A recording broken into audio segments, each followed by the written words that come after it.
તો વરસાદની રાહ જોતા ખેડૂતો માટે રાહતના સમાચાર સામે આવ્યા છે। 22 જુલાઈથી રાજ્યમાં વરસાદનો બીજો રાઉન્ડ શરૂ થવાની હવામાન નિષ્ણાંત અંબાલાલ પટેલે આગાહી વ્યક્ત કરી છે। અંબાલાલ પટેલે રાજ્યમાં 27 થી 30 જુલાઈ સુધીમાં ભારે વરસાદ થવાની સંભાવના વ્યક્ત કરી છે। દક્ષિણ અને મધ્ય ગુજરાતમાં ભારે વરસાદ થવાની તો ઉત્તર ગુજરાતમાં હળવાથી મધ્યમ વરસાદ થવાની શક્યતાઓ છે। અંબાલાલ પટેલે વડોદરા, આણંદ અને ખેડાના ભાગોમાં વરસાદ થવાની આગાહી કરી છે। સાથે કચ્છ સહિત ઉત્તર સૌરાષ્ટ્રના દ્વારકા, પોરબંદર, જામનગરના ભાગોમાં વરસાદી ઝાપટા પડવાની આગાહી કરી છે। જ્યારે 9 ઓગસ્ટથી ભારે વરસાદ થવાની આગાહી વ્યક્ત કરવામાં આવી છે।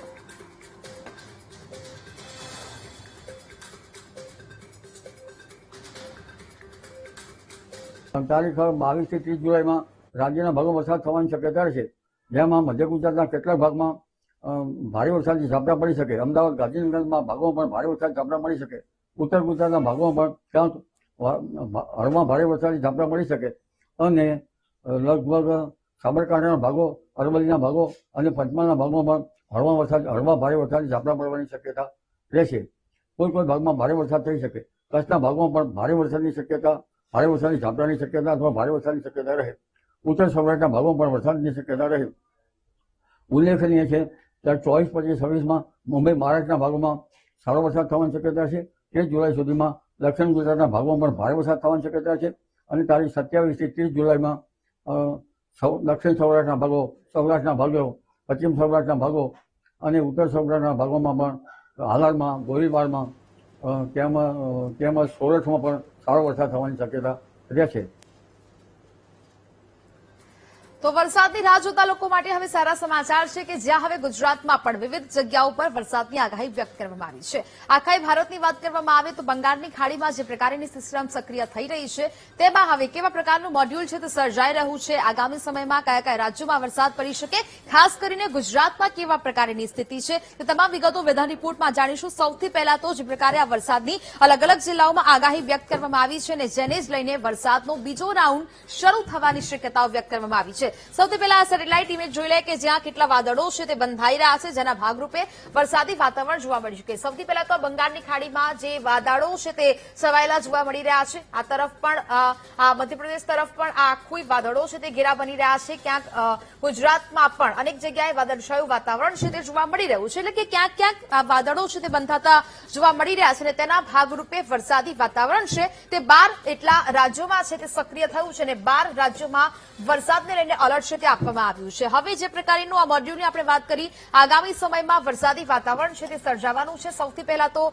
અહીંયા આ વાતાવરણ જે છે તે જોઈ લઈએ। અહીંયા આજની વાત કરવામાં આવે તો અહીંયા જે બંગાળની ખાડી છે ત્યાં એક લો પ્રેશર સિસ્ટમ છે તે અહીંયા સક્રિય થઈ છે। આ લો પ્રેશર સિસ્ટમને કારણે ગુજરાત પર જો તે સીધી આવે છે તો તેની અસર છે તે થતી જોવા મળી શકે છે, પરંતુ જો આ મોડ્યુલ છે આખો લો પ્રેશર એરિયા છે તે આ તરફ વળે છે તો પછી ગુજરાત તરફ તેની સંભાવના ઓછી થઈ જશે। પરંતુ આખી સિસ્ટમ જે અહીંયા બની રહી છે, લો પ્રેશર એરિયા બની રહ્યો છે, તે જો અહીંયા મધ્ય પ્રદેશ તરફ આવે છે, ત્યારબાદ રાજસ્થાન તરફ જાય છે તો પણ તેની અસર ગુજરાતમાં જોવા મળી શકે છે અને ગુજરાતમાં એ પ્રકારનું વાતાવરણ જોવા મળી શકે છે। એટલે કે આજની સંભાવનાઓ છે કે જ્યાં હજી આ લો પ્રેશર છે તે અહીંયા સર્જાયું છે, ધીરે ધીરે આ લો પ્રેશર છે તે આગળ વધી રહ્યું છે અને તેને કારણે વરસાદી સંભાવનાઓ છે તે ગુજરાત તરફ ગાઢ બની રહી છે, કારણ કે એવું માનવામાં આવી રહ્યું છે કે આ સીધી જ અસર છે તે અહીંયા ગુજરાત તરફ જોવા મળવાની છે। હવે જે પ્રકારનું આ મોડ્યુલ છે દર્શાવવામાં આવી રહ્યું છે, જો જે પ્રકારે આ વાતાવરણ ધીરે ધીરે છે તે અહીંયા બદલાતું જોવા મળી રહ્યું છે। લો પ્રેશર એરિયા છે તે ધીરે ધીરે આ તરફ આગળ આવી રહ્યો છે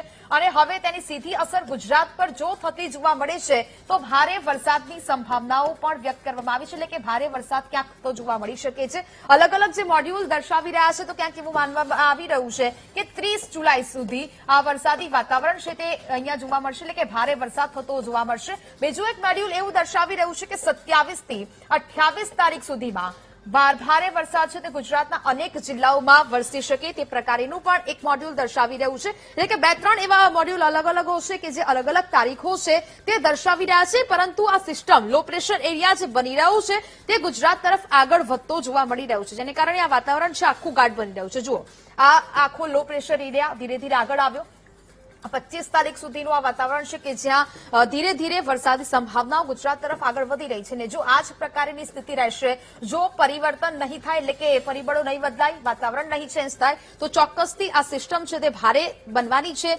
તેની તાકાત વધશે ને ધીરે ધીરે તે ગુજરાત તરફ જો આગળ આવે છે તો આગામી સમયમાં ભારે વરસાદ છે તે થતો જોવા મળી શકે. જે જિલ્લાઓમાં વરસાદ નથી આવ્યો ત્યાં પણ વરસાદી સંભાવનાઓ છે તે આ એક લો પ્રેશર એરિયા બની રહ્યો છે તે અનેક જિલ્લાઓમાં વરસાદ છે તે લાવી શકે છે. જે કચ્છ છે, ઉત્તર ગુજરાતના જે ભાગો છે ત્યાં પણ આ વરસાદી વાતાવરણ જોવા મળી શકે. એટલે કે આખું આ મોડ્યુલ છે તે દર્શાવવામાં આવી રહ્યું છે અને જેના ભાગરૂપે ગુજરાતમાં વાતાવરણ છે તે બની શકે છે. આ ધીરે ધીરે સિસ્ટમ લો પ્રેશર એરિયા આગળ વધી રહ્યો છે અને તેને જ કારણે અલગ અલગ મોડ્યુલો છે તે દર્શાવવામાં આવી રહ્યા છે અને તે ગુજરાતમાં વરસાદ લઈને આવે તેવી શક્યતાઓ છે તે વ્યક્ત કરવામાં આવી છે. હવે હવામાન વિભાગ શું કરી રહ્યું છે તો આજની જે આગાહી કરવામાં આવી છે તેના ભાગરૂપે આ તમામ જગ્યાએ સામાન્ય વરસાદી સંભાવનાઓ વ્યક્ત કરવામાં આવી છે. દક્ષિણ ગુજરાતના જે જિલ્લાઓ છે ત્યાં પણ વરસાદી સંભાવનાઓ છે તે વ્યક્ત કરવામાં આવી છે. આ બાજુ જે પ્રકારનો આ વિસ્તાર દેખાય છે કે જ્યાં કચ્છ છે, આ બાજુ વાવ, થરાદ છે, પાટણ, મહેસાણા, બનાસકાંઠા, સાબરકાંઠા, આ તમામ જગ્યાએ વાદળછાયું વાતાવરણ જોવા મળી શકે. હળવો અને મધ્યમ વરસાદની આગાહી દક્ષિણ ગુજરાત સહિતના ભાગોમાં કરવામાં આવી રહી છે. એટલે કે 2 થી 3 દિવસ હજી પણ